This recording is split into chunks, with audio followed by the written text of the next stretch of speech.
First of all, I'm Annie Gerken. I'm chairman of the Council on Aging. Some of you know, some of you don't. You consider yourself lucky. I would like to introduce a few people.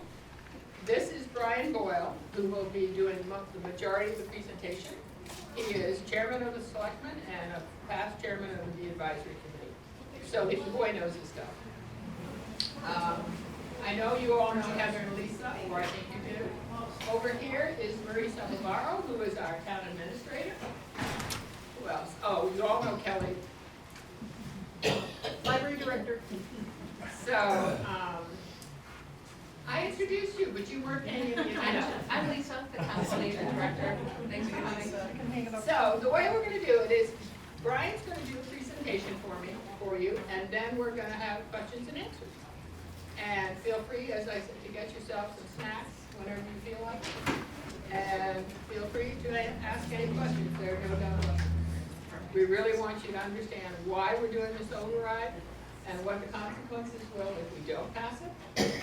So, it's an important thing to understand. So, Brian, it's all yours. Thank you. Good morning, everybody. Thank you so much for turning out for this budget information session. We do have a number of slides that I'd like to run through, but before I do that, I just wanted to remind folks at a high level of what the town's budgeting process looks like. Sure, I'll try to project as much as I can. So our fiscal year runs July 1 through January 30th. And so beginning in the summer, the advisory committee and the select board and the town administrator all sort of start talking about what do we anticipate for the year ahead. Now, as you may remember, at last year's annual town meeting and in the select board report for annual town meeting last year, we had previewed the fact that we thought that we were on a path toward needing an override, and we'll get into some of the reasons for that. But what happens is then in the fall, the town administrator sends out her budget message to all of the town departments, asks for their estimates for the year, and then beginning in December and through January, February, March, the advisory committee, which is the town's finance committee, meets every week to go through every town department line by line. So that's our process. The advisory committee is 6 volunteers, people like yourselves who serve. They don't report to the select board, they don't report to the town administrator. Their whole purpose is to serve as an advisory committee to town meeting, i.e. you the voters. Now the select board also has responsibility for the budget because we vote to put the budget item on the warrant every year. So the presentation that you're going to see was developed by the advisory committee in collaboration with the select board, and the purpose is to really just get all the facts out to you. As Penny mentioned, we are going to take questions, but I'd like to really try to hold them until the end because an earlier slide might prompt a question that a later slide actually answers. So does that sound good? Ryan, can I ask a process question? I'm Frank Lyons, again, coverage Wood Road. Does advisory look at a 3-year forecast? If you're going to do one, why not look at the next 2 years and kind of get a bigger picture for the future? Do you have a 3-year process? So with respect to capital items, we're actually working toward a 5-year look ahead. And then for things like operating expenses, I think we have high level projections of where things are, but one of the things that's going to come out through this presentation is that even 2 years ago, we might anticipate revenue hitting in a certain year, but then it's actually maybe a year later than we had projected. And so we have projections, but every year we also need to be flexible based on, well, what are the local receipts, how are they actually coming in? But I do think, to your point, Frank, sharpening those projections so that we have an even more solid look 3 years out is an important thing that we should look into this year. Okay, so top level, okay? And these slides should look familiar because we've been sharing a similar presentation at every town meeting.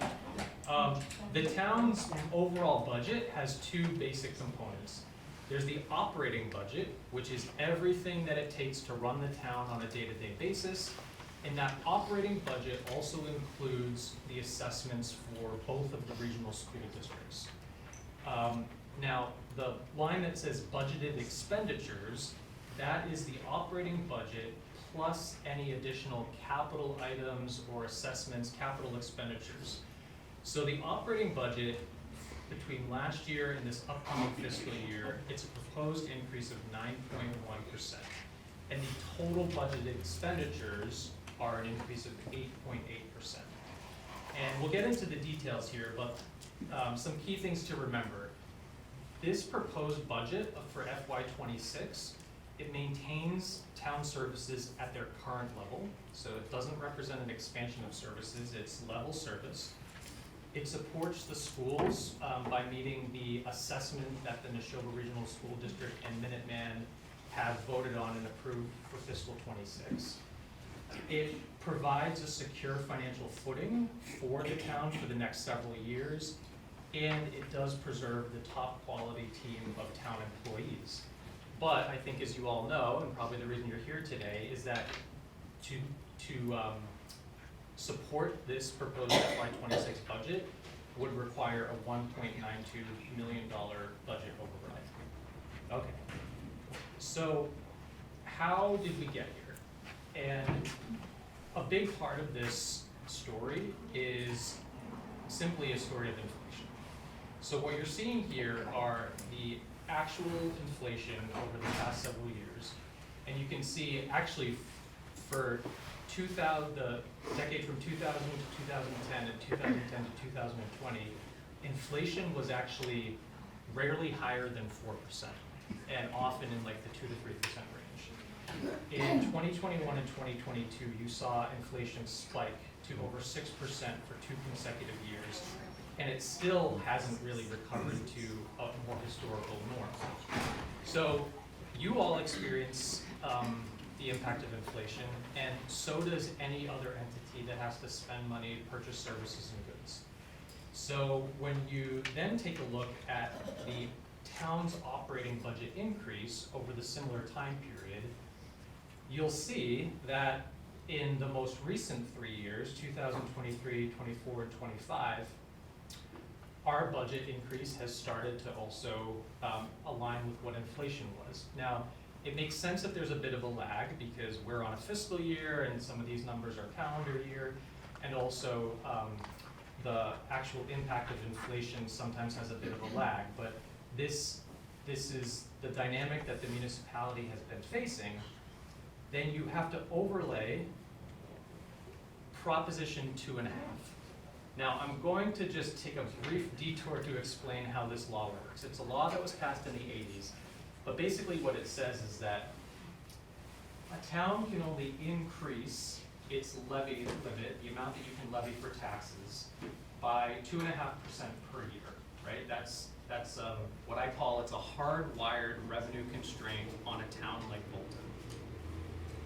When you have inflation that is like more than 2 times what Prop 2.5 allows, the only way you can weather that storm is if you have like an explosion of new growth in the town, like new revenue, either from massive commercial development or massive residential building that basically puts new properties on the tax rolls.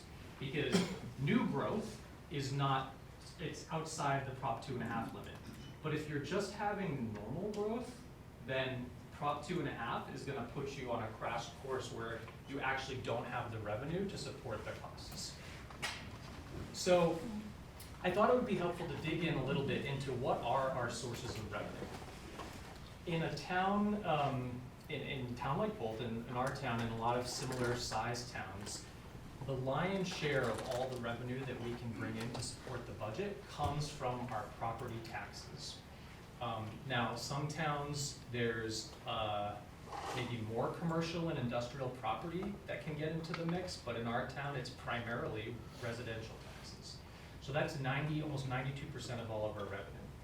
In addition to that, we have some revenue through local receipts, and probably the one that comes to everybody's mind are things like motor vehicle excise.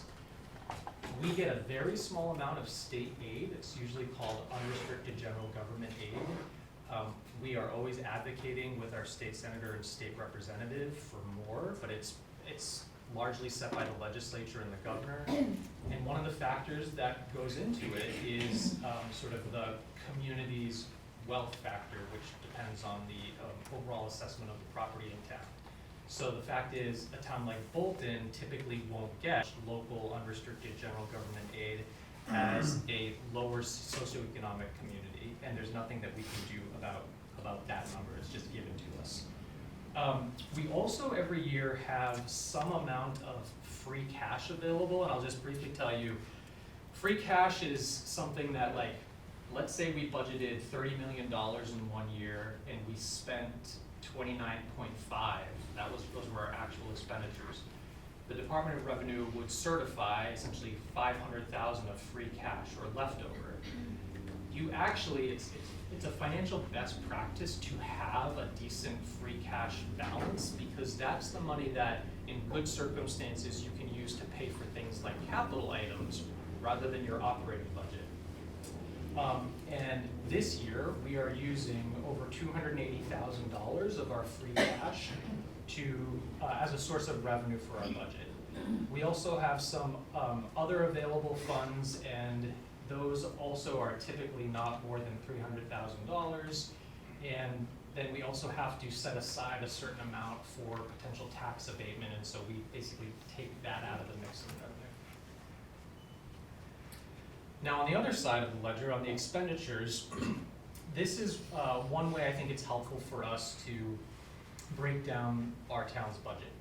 So the single largest component of our town's operating budget is the education component. Now, recall, we are a member of the Neshoba Regional School District, and we are also a member of Minuteman. So their assessments, as well as the excluded debt for the Neshoba Regional High School building project, those are all packaged up within our operating budget, and they come to us in the form of an assessment. And I will say this a few times, but I think it's really important to understand.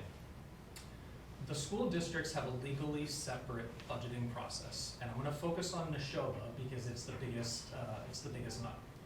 We are one of 3 towns, Lancaster, Stowe, and Bolton. And under our regional agreement, the school committee votes on their budget. They come up with a number, and the school committee approves, or doesn't, but approves the budget in March. That number gets divided between the 3 towns as an assessment. And then each of those 3 towns has to approve the budget at town meeting. If 2 of the 3 approve the school budget, the budget is approved. So if one town says, we don't like this number, it doesn't matter, because we will still get the full approved assessment. And so I just want you to remember, if we're taking a look at these numbers and you're like, oh wait, can't we take part of the override from the school? The only way that we could do that would be if Lancaster and Stowe voted down the school district's budget, and they have both, representatives from Lancaster and Stowe have said multiple times that they are not doing that this year. They are not in a situation where they need to vote down the school's budget, partially because Lancaster did their own override 2 years ago. All right, so school's biggest component of our budget. Next, town departments, which include salary and wages.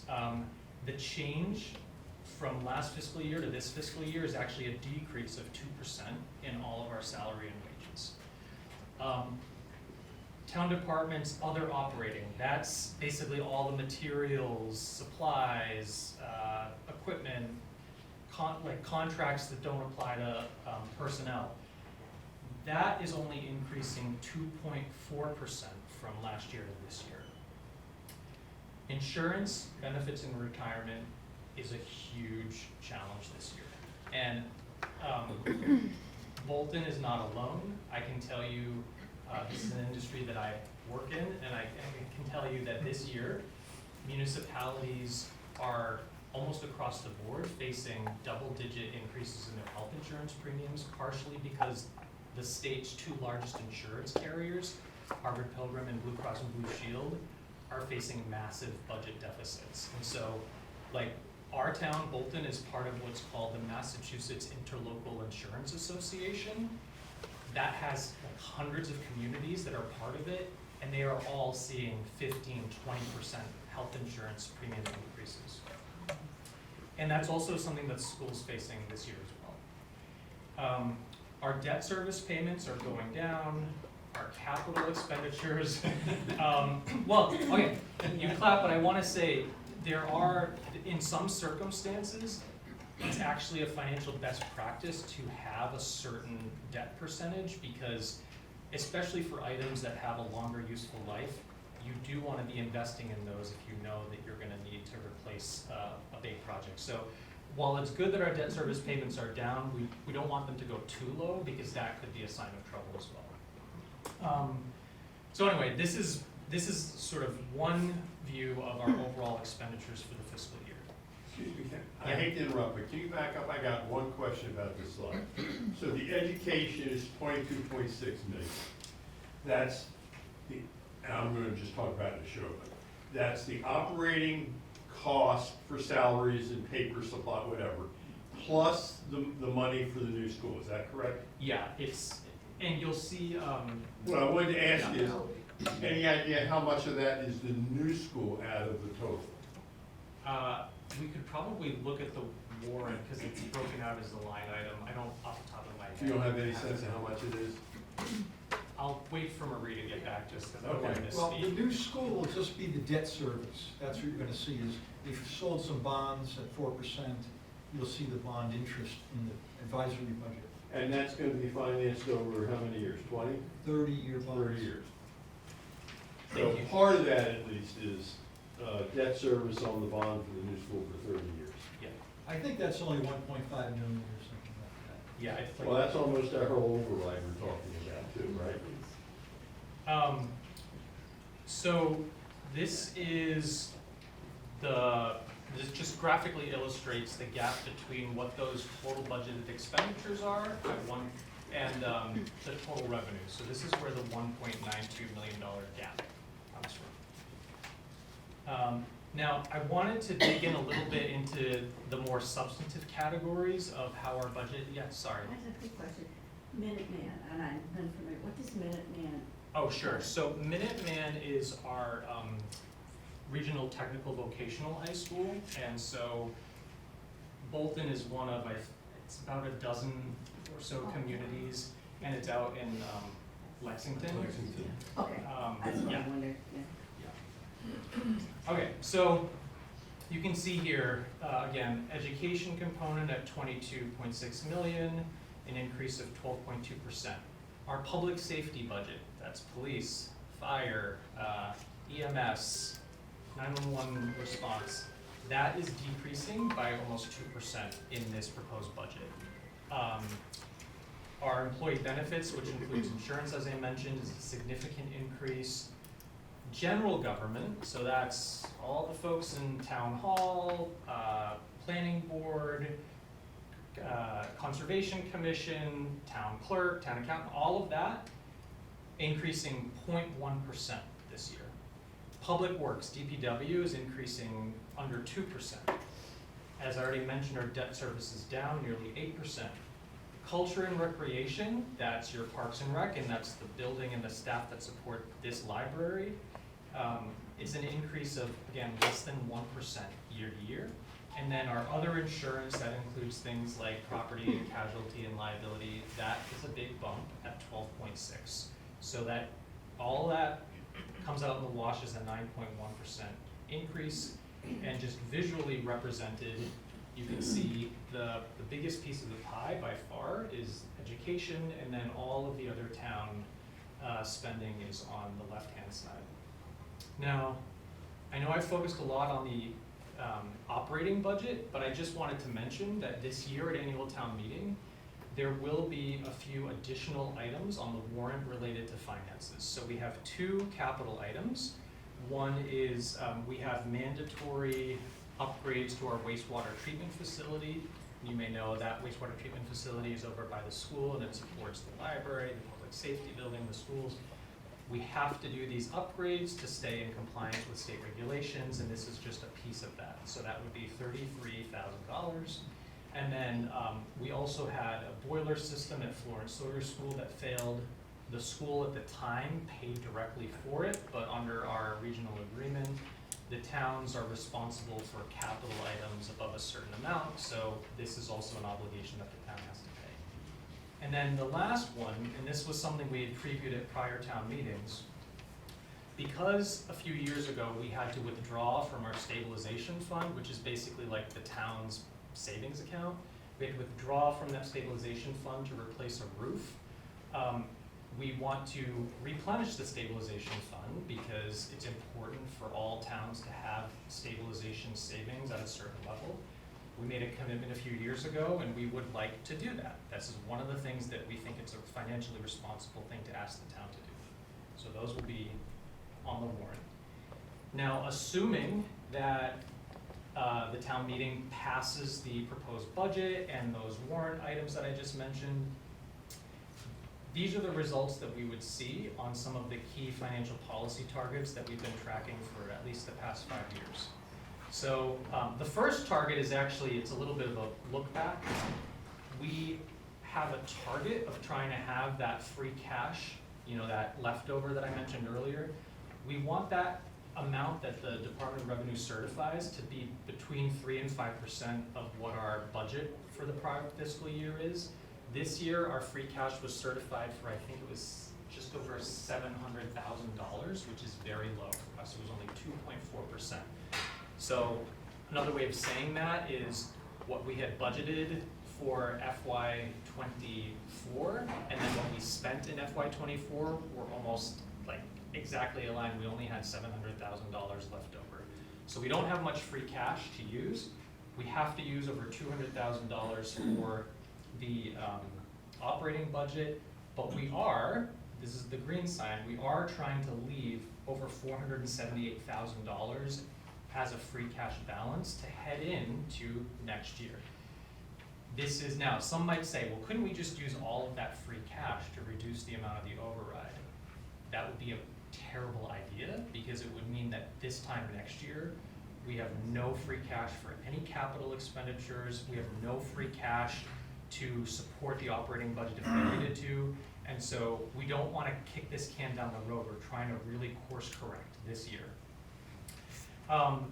We would, if the town approves the budget, we would have overall reserves savings of about 5.6%. Ideally, we want to be in the 6 to 10% range, so we're getting there. This is a move in the right direction. But if we voted down the stabilization fund amount, then this result, this 5.6, would be lower, and that would not be a good thing. We want to maintain debt service payments at no more than 5 to 7% of our general fund revenues, and we're below that, so we're on target there. And then we do want to go back to our prior practice of fully funding our other post-employment benefits required contribution. I think a lot of you have probably heard the term OPEB before, but basically it's all of the health insurance benefits that we pay to our town's retirees. And there's an actuarial analysis that says you need to pay this amount to support that future obligation. Last year, we had to drop down because we didn't have the money, but we want to go back to our best practice. Okay, I know this has been a lot of information. Thank you for staying with me. Let's talk about the tax bill impacts from the vote on this override. So if the $1.92 million override is approved, the way that that plays out for your average single-family home, and the average single-family home in Bolton is $820,000.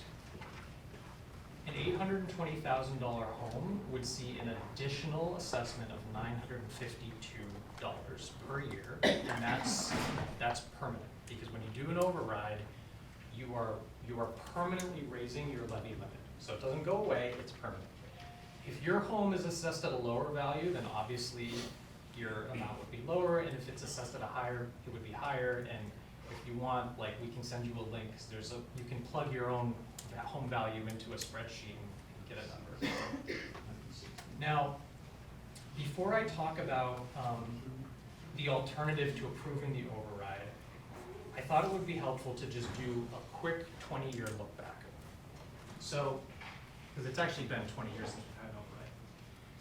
In FY 2004, the town's expenditures not education, but the town expenditures were $5.6 million. Our population was just under 4,400. So if you break that 5.6 million and divide it per resident, our per resident spend was almost $1,300 back in 2004.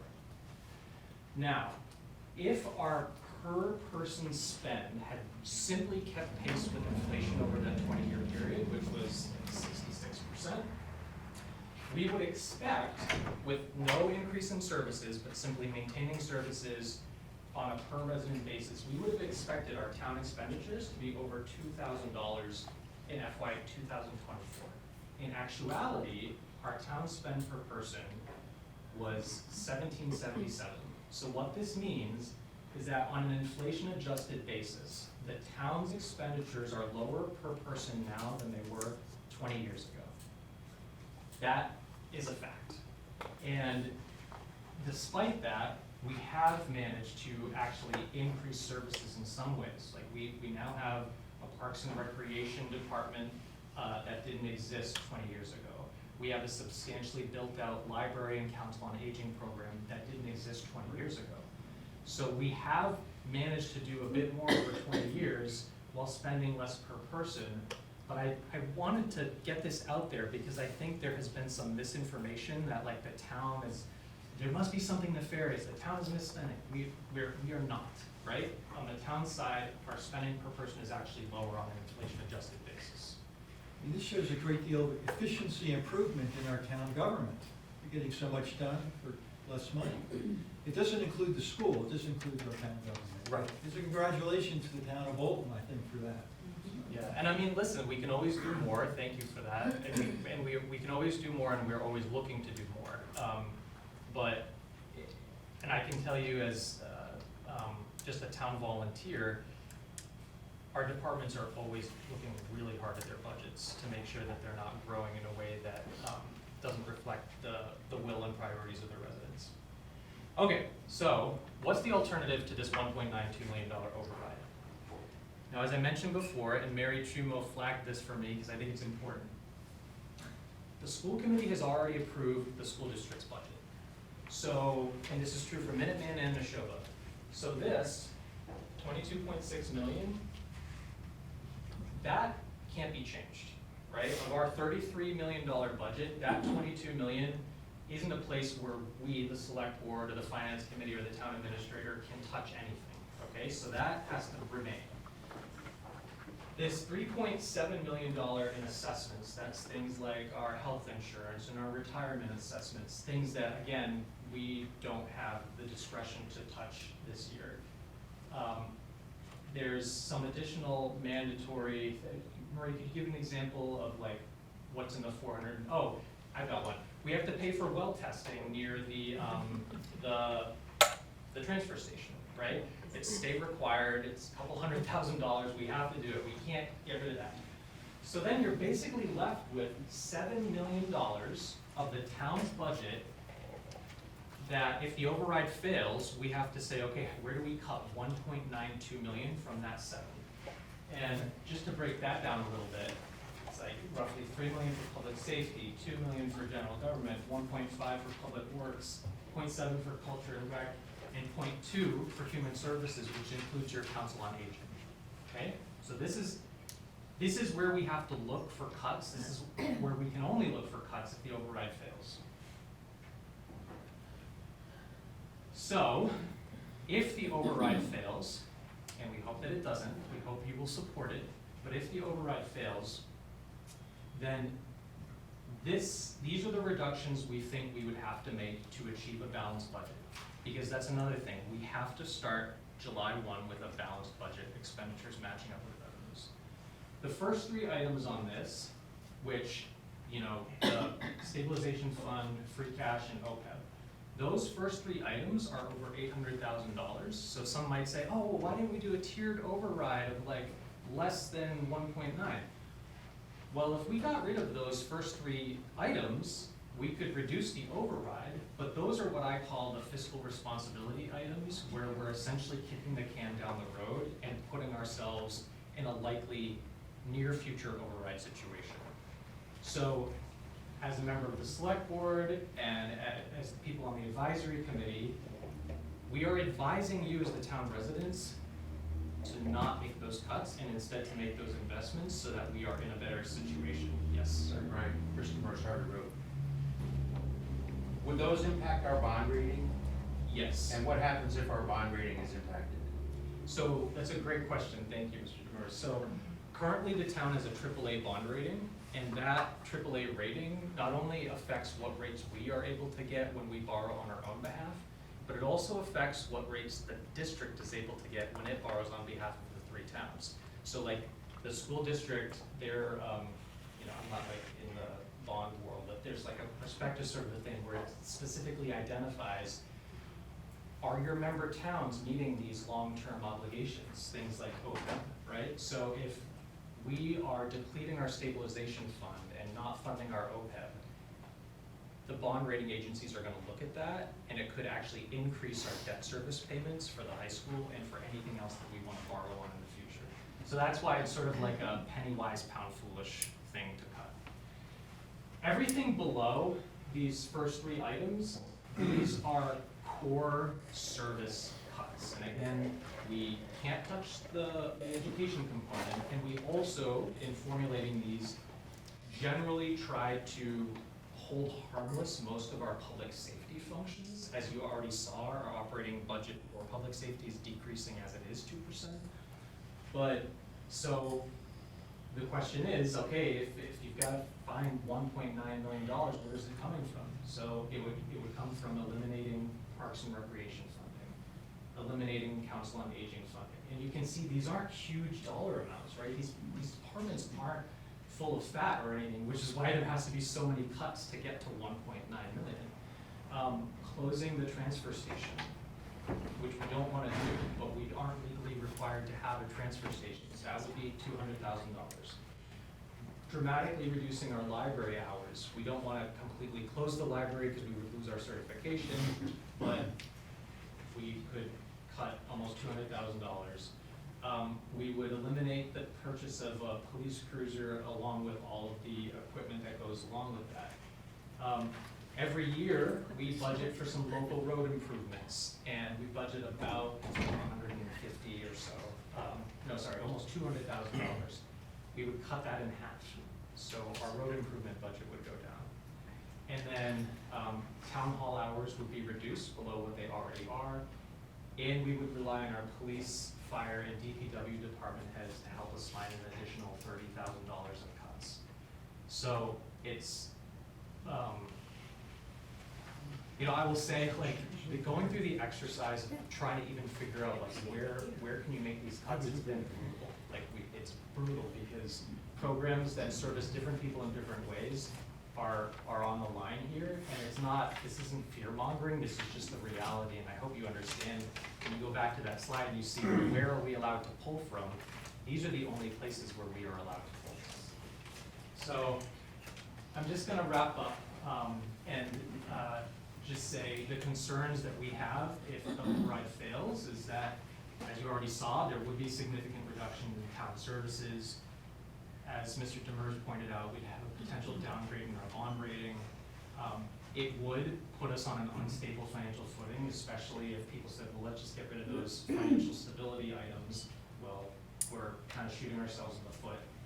And then the significant risk of key staff departures, the thing to understand is when we said, well, we'd have reductions of hours in town hall or whatever, what that would look like is people that are maybe have a full-time position suddenly are in a situation where they're no longer a full-time employee, and they think to themselves, do I want to stay in Bolton where I can only be like a 0.75% full-time employee? It's a lot to ask of these dedicated employees to just stick around. And in fact, we have a severe risk of flight for a team that I can just personally vouch for. They're incredible people who are devoted to our community, and we want them to stay. So, we do hope that you will support this budget. We hope you will approve the override. And I just want to mention one last procedural item, that in order to approve the override, you have to come to town meeting and vote in favor of the budget item, which is Article 4 on the warrant. But then a week later, you have to come to the town election on May 12th and vote for the override question as well. So I know that was a lot of information, but thank you, and we'd be happy to take questions. Brian, could you put back on the list of cuts, just so that everybody can, I think that's what most people are focusing on. Thank you, he does a good job, this young man. Now, we'd love questions, if you just put up your hand and identify yourself, and let's start here. Hi, Lynn Ashby, I live on Green Road. Brian, you talked about the health insurance costs going up and not just affecting Bolton. It was a little confusing in one of the other increases where it talked about benefits. You also mentioned health benefits. It seems like that's a double hit, so maybe you can better explain how they are different. Yeah, you know what, I'm glad you pointed that out, because it's not a double hit, it's just that, so, sorry. So this slide is giving our total expenditures for FY '26, so it's the 34.3 million.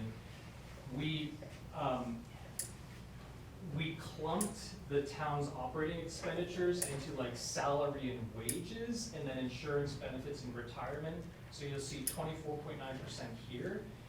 We basically show the same numbers without capital expenditures on the future slide, and it's just broken up a little bit differently, but that employee benefits number, the number that you saw before, is now wrapped up primarily into that line, which is why you'll see the increase of 462 to 446 being roughly, oh sorry, I guess we didn't do it there, but sorry, the total amount of 2.25 is close to this 2.4, it's just that also includes retirement, whereas the other slide doesn't have that there.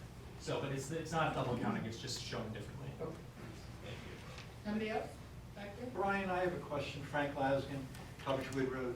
Can the three towns get together, Bolton, Stowe, and Lancaster, go back to the school committee and say, next year in 2027, can you keep your budget to 5%, 6%?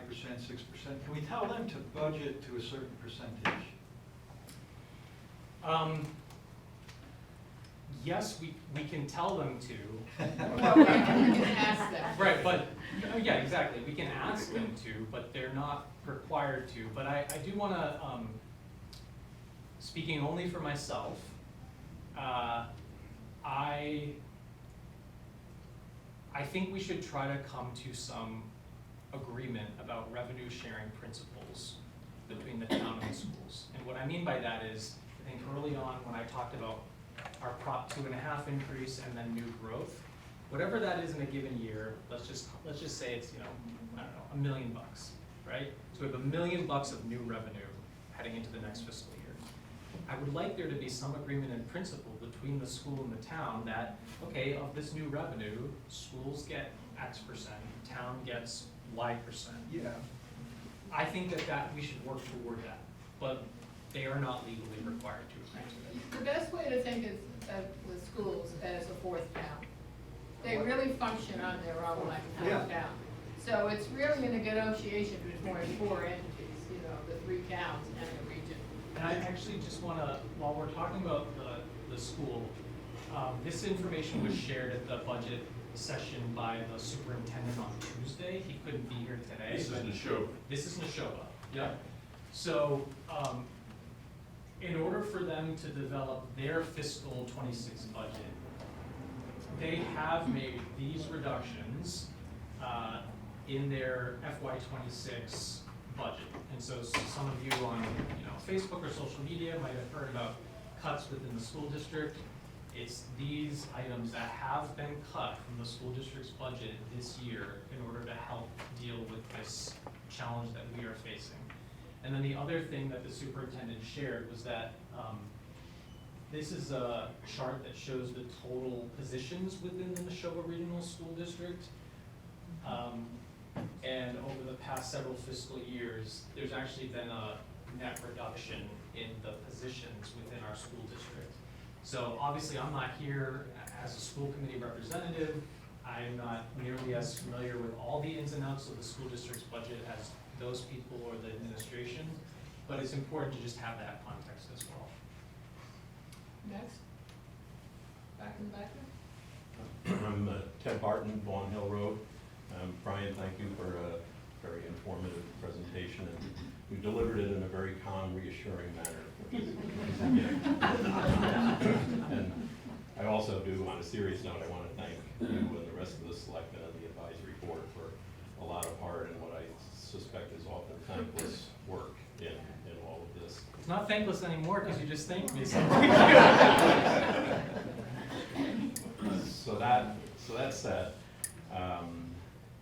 I have some real heartburn about all of this, and I think, you know, each person in the room as a Bolton resident, and for the most part as a Bolton homeowner, needs to say to themselves, can I really afford to continue with a largely business as usual approach? And so I put it in terms of my wife and I on a personal level. We live in a nice but by no means extravagant house, and our current tax bill is $16,000 and change. And with the increase in the town budget and the override, that will go to something north of $19,000 in 1 year. And with at least my estimate of what is coming the year after that, a general increase and the next increment of bonds for the high school, it'll go north of $20,000. So as a retiree, that's a lot of money. That's, you know, it's a hefty chunk of my after-tax Social Security. And it also is no longer, for most folks, it's no longer deductible on your federal taxes. And that was one thing when local taxes were deductible, and you could say, well, the federal government's picking up a third of that, but that's not the case anymore unless you have a huge home mortgage. So I think we're really pushing the limit of what is affordable for many of the folks in town, particularly our retiree population. So with that, on a personal level, the other thing that causes me a lot of heartburn with all this is I think we have essentially a business as usual approach. You know, we do a few nips and tucks here and there, but you know, we basically say, well, you know, we can't do anything about the school budget. We can't do anything about health insurance costs. We can't do anything about pension costs. They are what they are. Well, you're taking 80% of the budget off the table. And I think it's time that we say to ourselves collectively, we can no longer do business as usual.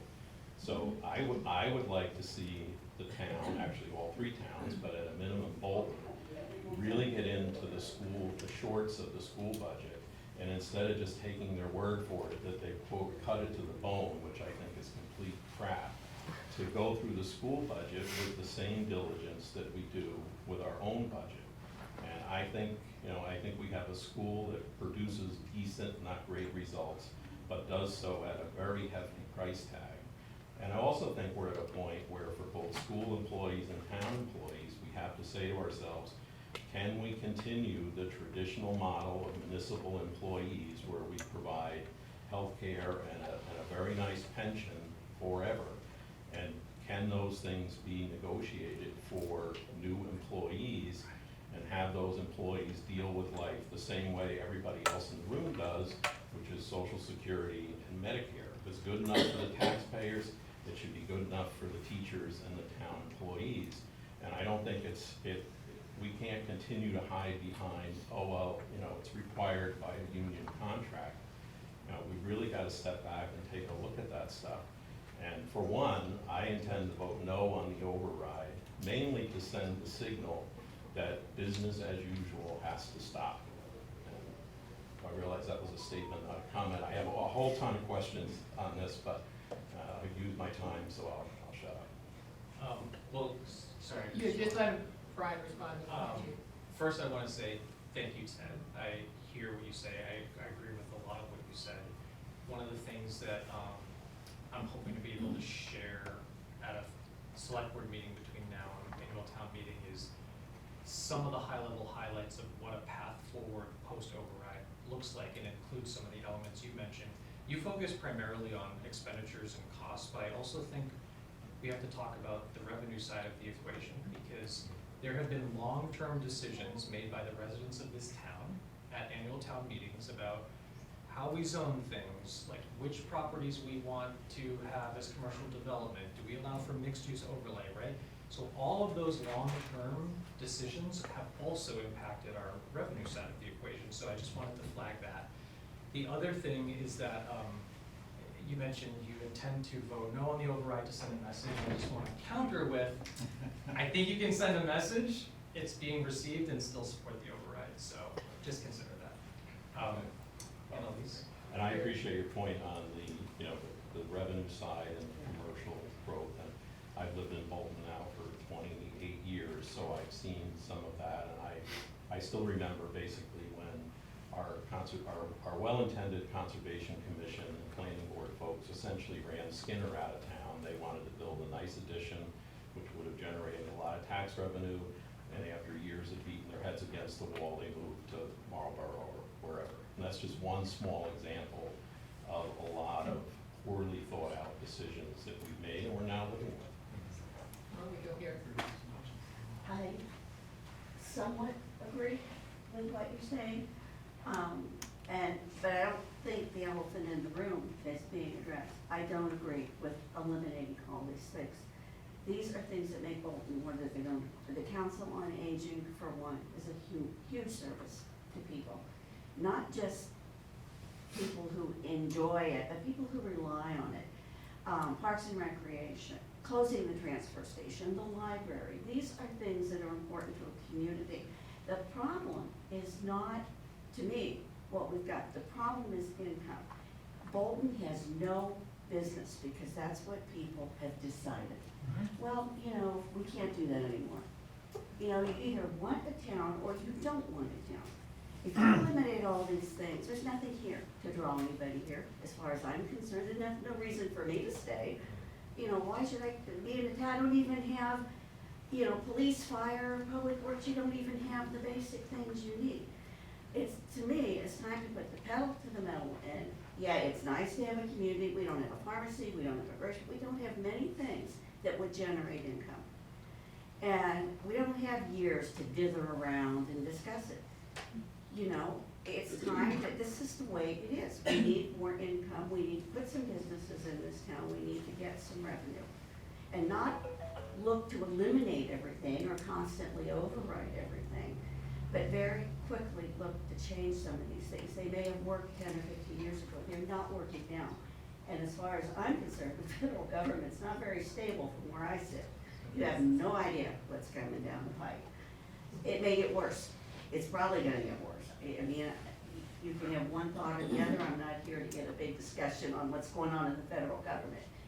But the fact of the matter is, it's, to me, not very stable. So why aren't we addressing I'm not saying make it into a New York City or something, but get some businesses in here. We go to Hudson, we give them more money. We go to Clinton, we give them more money. Why aren't we putting some things in here that would generate income and take some of the burden off of property taxes and always overriding people? So I'm gonna vote for the override because I think it's important. These things are important, the schools are important. It's important to educate young people. My husband and I don't have children, so it's not that we have any vested interest in doing that. But I think it's really important. We don't have children, but I was a child once and our schools were supported. I got a good public education.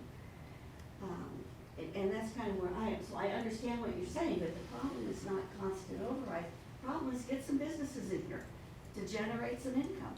So I thank And you do for it that. quickly. And let me just say on this path forward thing, we do need an override to get us onto some stable footing for the next several years. But at the same time, as you may know, we have an updated master plan that includes a whole chapter on economic development with some specific recommendations. I think that we should front load our activity on digging into those, but it doesn't happen overnight because a lot of it could require bylaw changes and bringing things to town meeting.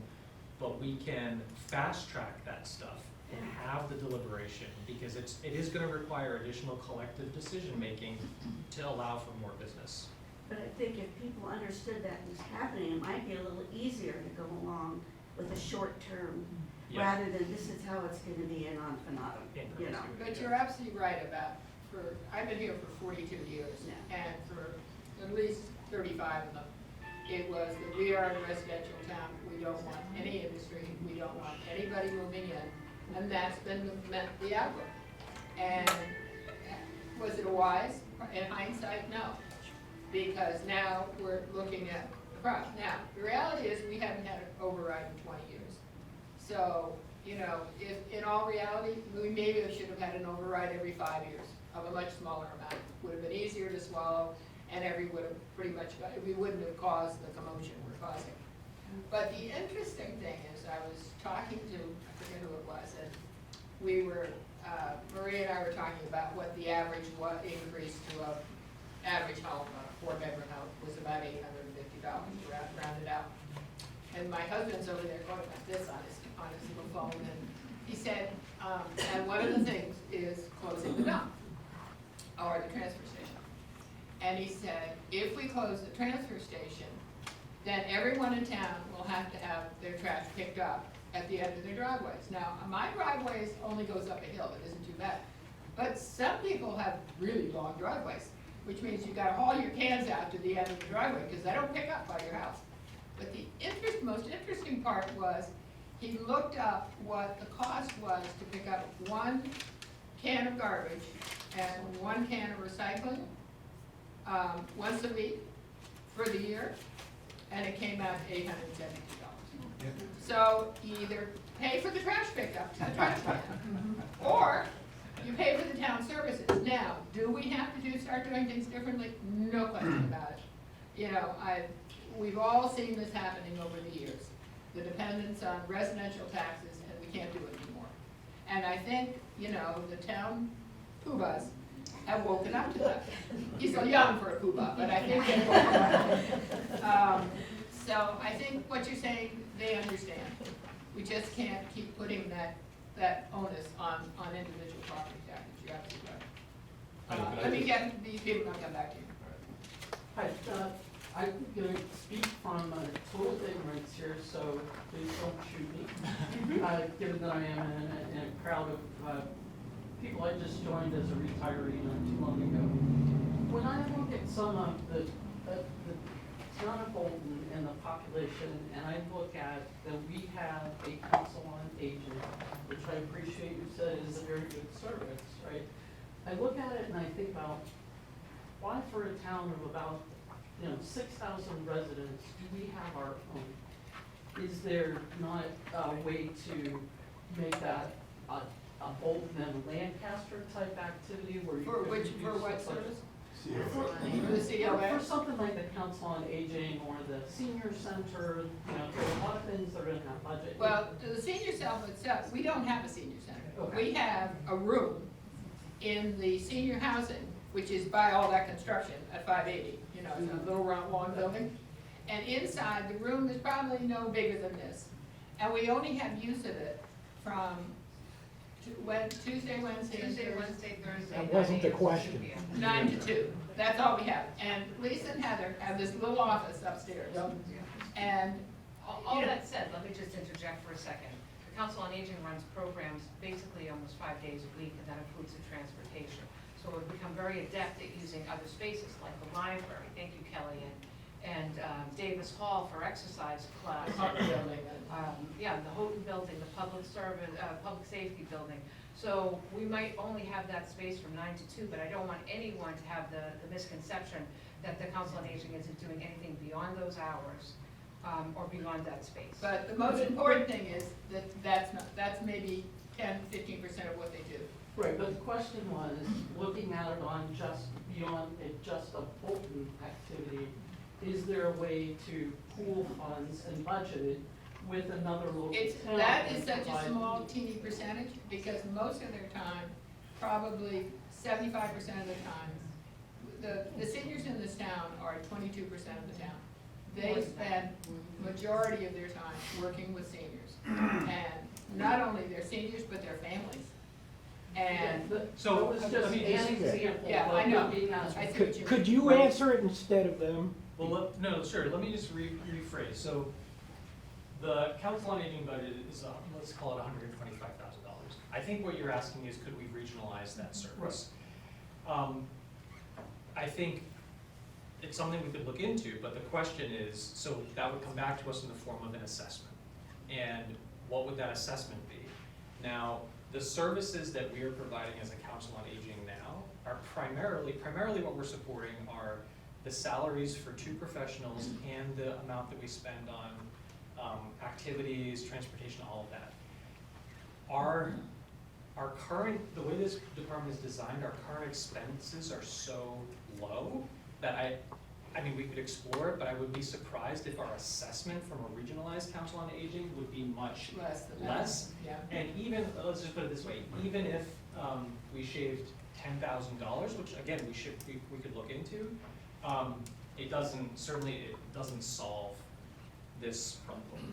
But sometimes regionalization really helps. In fact, I think the regionalization of our 911 dispatch, which occurred long before I was here, Not has, that long before. well, 4 or 5 years, right? has, 5 years. Barbara Brown probably knows better, but it actually has saved the town quite a bit of Yeah. money over the time. But that's, And those things work really well, because, you know, you got them up there, and, you know, people are calling 911 constantly, but you have 3 towns, Barbara, 4 towns?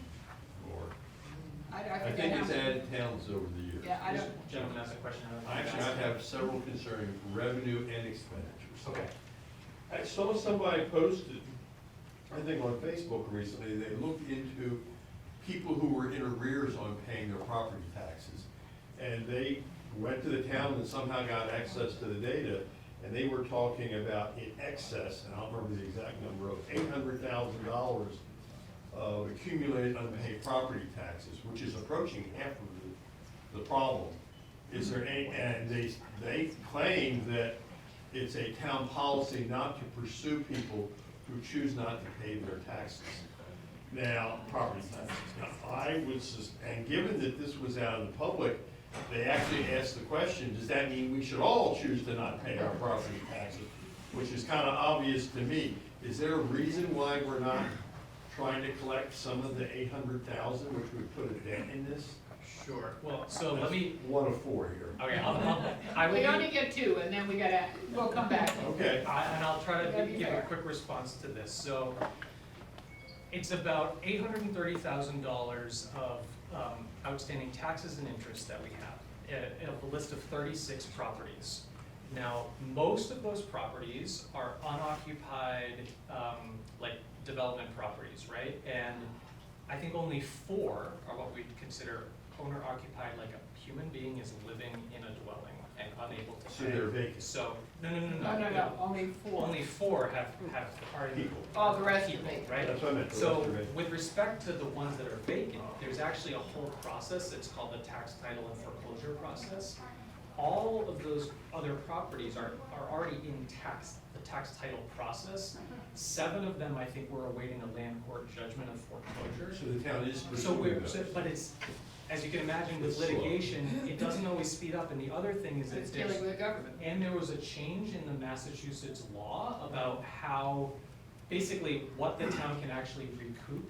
And so our tax collector has to basically reassess, is the money that we're spending on the tax title and foreclosure process actually gonna be worth, right? So I just wanna dispel the notion that we're just sitting on Letting it 800, right? So Okay, we're. that's a good answer, I'm glad I asked. One more question, and then we'll ask, what Um, else have you got? The development over by the senior center, that By the huge, May. yeah, that huge construction, is that going to generate significant new revenues in excess of the expenses that the town services will provide to all those residents? That's 230 or 40 new residences maybe? Yeah, so I will invite our town administrator, Marie, to share the numbers, but just at the highest level, I will say, that project as it gets closer to completion, they have to provide a very in-depth, impact analysis, where we will get even more firm numbers than the estimates we have now. But we are estimating roughly $700,000 to $800,000 of new revenue from that development. And then the projection of the children and the education costs and all of that, Marie can tap in, but it is still gonna be a net revenue generator. It will be net positive. Yeah. It would be a net positive note, though, as Brian had said, we're doing our in-house estimate. The expense for education swings on the number of kids. Our comparable projects, and this is the great work by our planning director, shows about 32 kids being generated from the 229 units. So that's about half of that revenue amount. So it would be a proportion of that revenue amount, but yet we would still end up with the other proportion. So a net positive. Net positive. It's not gonna be a And the cure-all. schools but have it's- already No, said that it's they not can gonna be handle. 700 or 800 net, it's gonna be half of that. But the schools have already said they can handle that increase. Well, we overbuilt the high school, it's bigger than. Well, we're not just the high school, the grade school too. Now, who's next? Back there. Alan Levin, East End Road. Could you put up your inflation slide again? The first one or the one of the 20-year look back? No, the bar chart that Yeah. is unfilled in. So,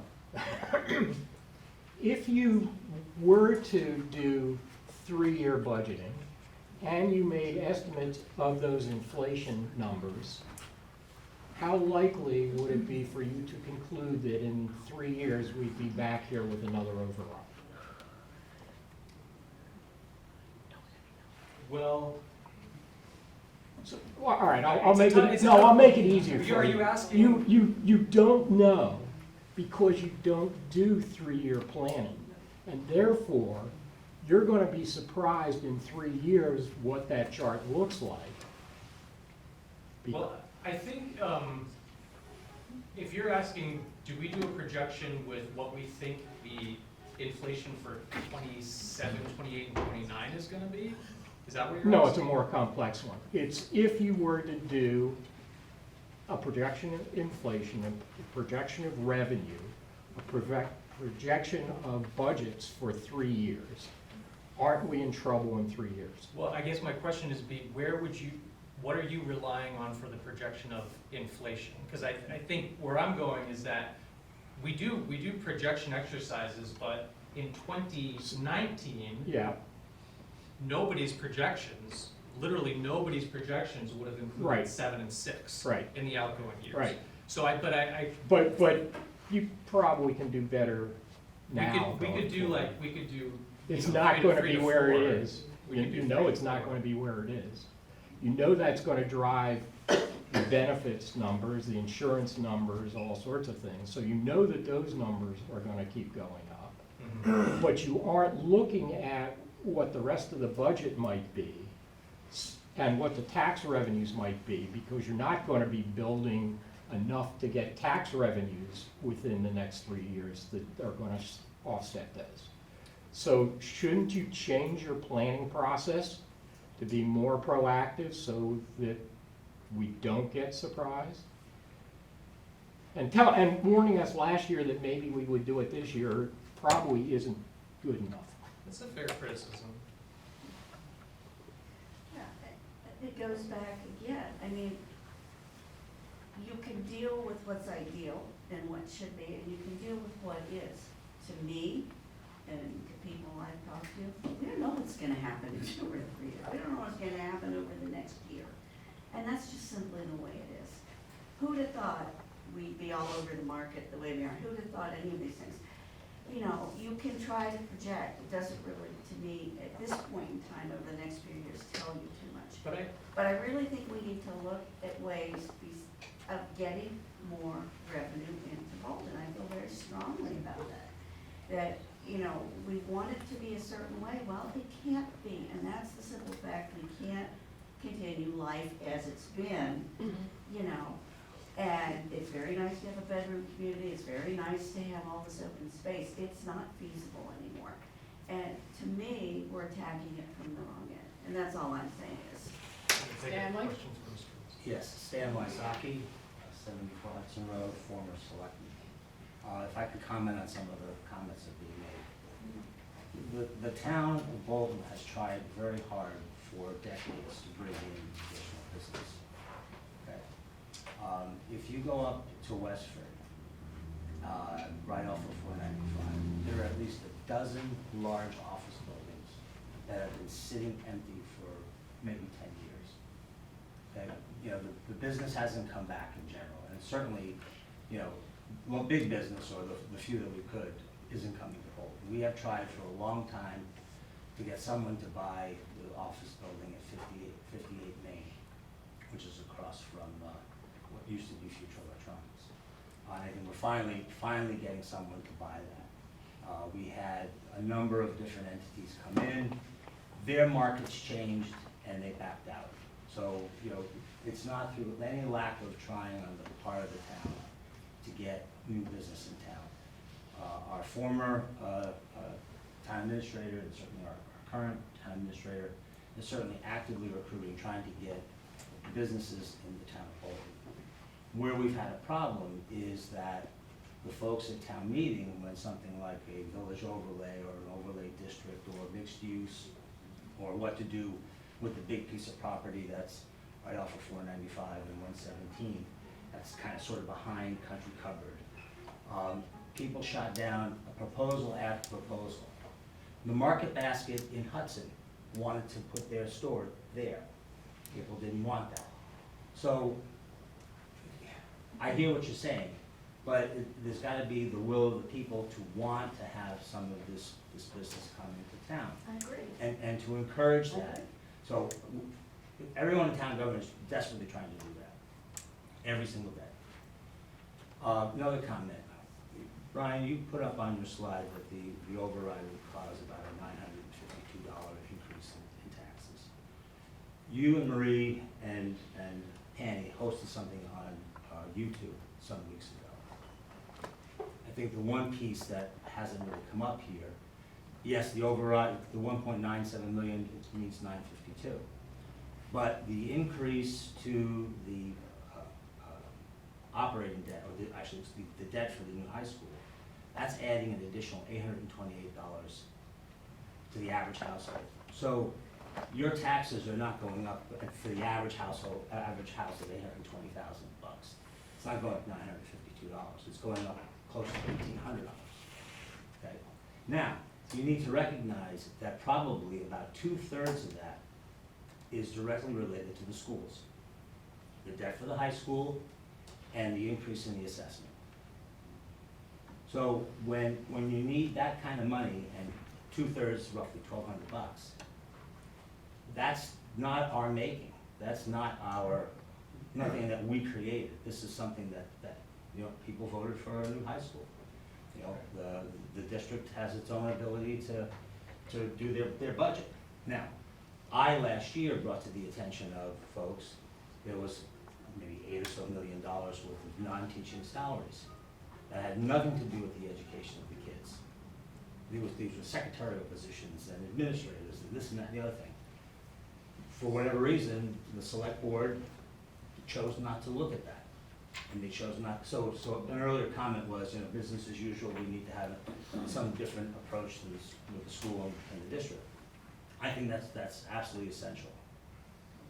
Because where the increases are, you saw the pie chart, you know, 2/3 of that pie chart is education, of which we have no control over because we're a regional school district. If we were a non-regionalized school district, we would have more control over the budget. We could dictate that you only have this much money to spend. We don't. We can make suggestions, but we can't dictate. So I think the elephant in the room is the school district and their education. And I think all of you also, and now it's not the time, but the quality of the pot that's coming out of that district is declining. And I think that's a separate issue that needs to be addressed as well. Okay, and any other questions? Yes. Hi, Claudine Eastern Michigan. Claudine Margolis, I'm on Kettle Hole Road. We just moved here in July. Can you just say a little bit more about the process for voting? I understand we have to be somewhere at 2 different times. I'm gonna be out of town for one of those. Does that mean I can participate? Just questions like logistics. Yep, and, What are you out of town for? The 12th. The 12th. So you can vote by mail. Yes, you sure can. Okay. My name's Jennifer This is the Markey. person. I'm the town You clerk. need to go talk, as soon as the meeting's over, go talk to her. And I believe that Heather might. Yeah, there's some, we have forms back here, if Yeah, anyone would like forms. to vote Great. by And mail. Yeah. feel free to call our office. So we assure you, you're not gonna slide by. We're gonna get you voted. but No just, question. just to recap, Monday, May 5th is the annual town meeting. It's at 7 o'clock at night. That's when you vote on the budget and all the other articles. The following week, Monday, May 12th, town election, I think it's It's 12. from noon to 8. 12 to 8, Yep. and then we. And it's at the high school. Yep. we And have for mail. the 12th, you can vote by mail, but for the 5th, you have to be there in person. Yeah, you can't vote by mail for the town meeting. You have to show up. Okay. You can absentee. So, I think what somebody said about getting into the high school's underwear, into their shorts for the budget, and what Stan That's one way said. of putting it. No, getting into the Creative. details of their budget, so I'm gonna say this, my second career, after almost 30 years in high tech, was as a school teacher. I have put 6 kids through 4 different school systems, they're all grown and on their own now with my grandkids. My second career ended up being a school teacher in Massachusetts, and I taught in 4 different school districts. The last one was Minuteman. And my observations from those 14 years are superintendents are empire builders who only want to grow their empire, build bigger, better schools, and increase their budget. And that's an observation. I went through the school before we voted on it, and it was, the school that we're going to tear down was nicer than any of the 4 schools I taught in. Okay, let's just put it that way.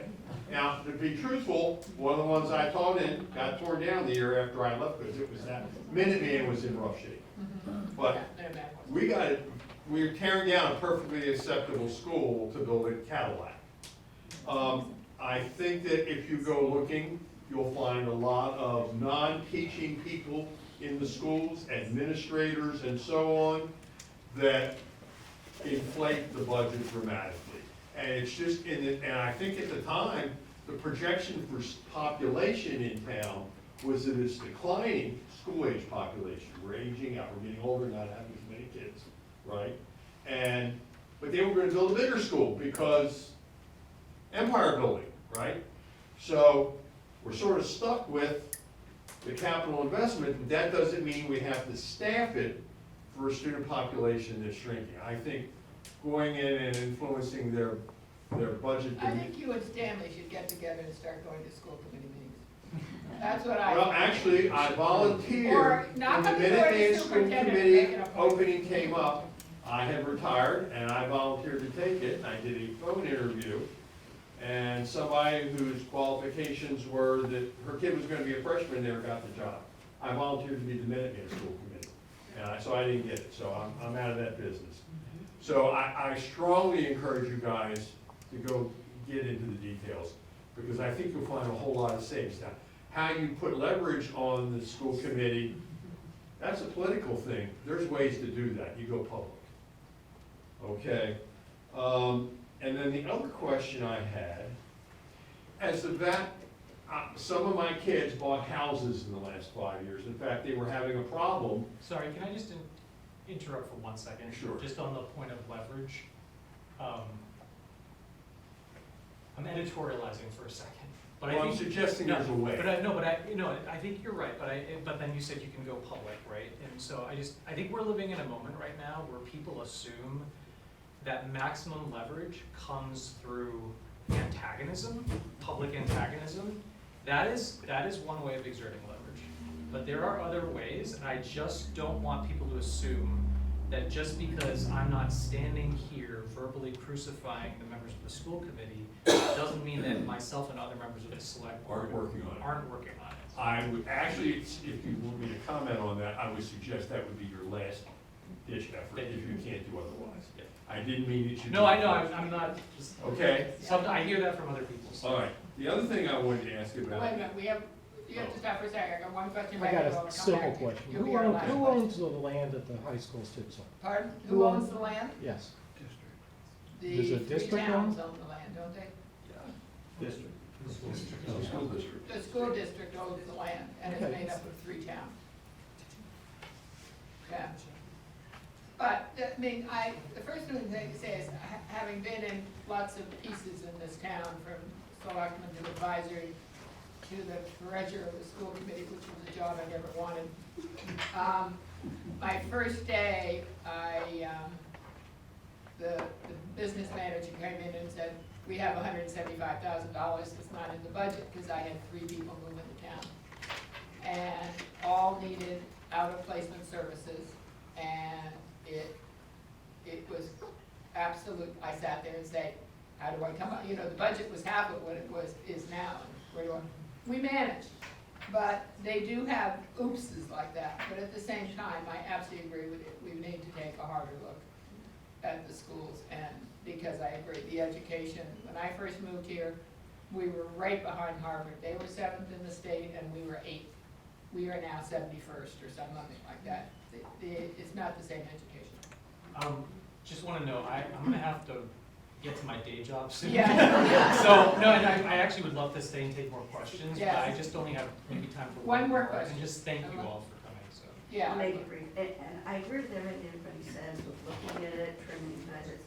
And I didn't want to make it sound like you weren't looking at these things. I guess what I was saying is that, people don't want businesses everywhere. They didn't want market-based communities, I didn't know that, that's. Yeah, there was a lot of that going on. Oh, yeah, but it's just not like that now. We have a decision maker, and I'd like to see the council, these things, push that a little more, rather than just present, this is what we have to do. You have a decision to make. We need to look at how we're doing business. We need to look at getting more income in the meantime. That's all I was saying, is really have that part of it pushed a little more.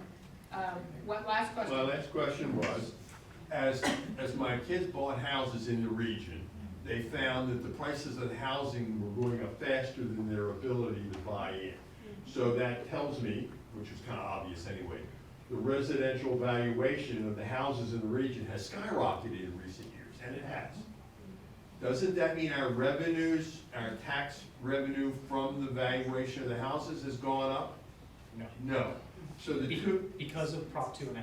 so it tracks the amount that you can tax, not the percentage of the house. Is that what you're saying?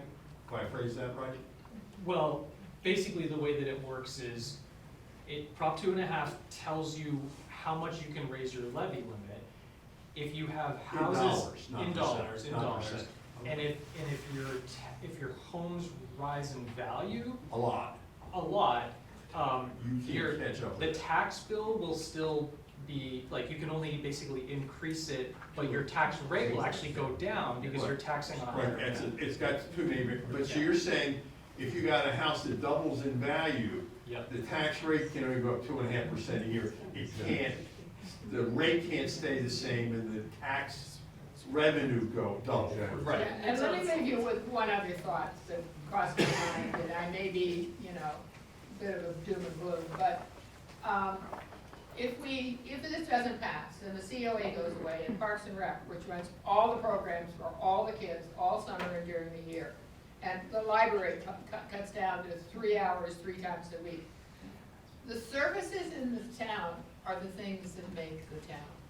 It's not the houses, it's what happens within the town. And as those services decrease, people are gonna come and say, well, why do I wanna live here? And if that happens, what happens is the cost of the real estate goes down, because if people don't wanna live here, So I feel very strongly, I'm the last one standing. No, I need one more comment. All right, you can make a comment on it. One other thing that was up on the slide in terms of cuts, and I know this, there hasn't been a lot of attention to it, would be the elimination of the EMT cadet program. Elimination of what? The EMT cadet program. This is where kids in the high school train, become fully certified EMTs, and work with the public safety department. My son was in that program as well, when he was in Sugar. That program was one of the first that came out 37, 38 years ago. It is unique in what it does. That program has generated Doctors, hundreds and hundreds of doctors and nurses, because the kids who participated in that program, and surgeons who participated in that program, continued on with education in the medical field. Our little program has come to. and it's been copied by many, many other Yes, towns. hundreds and hundreds of doctors, nurses, surgeons. It would be a crime. As a matter of fact, the high school, the district pays a portion of that Yeah. cost. And they're actually building the new high school, all the negative we have left in the high school.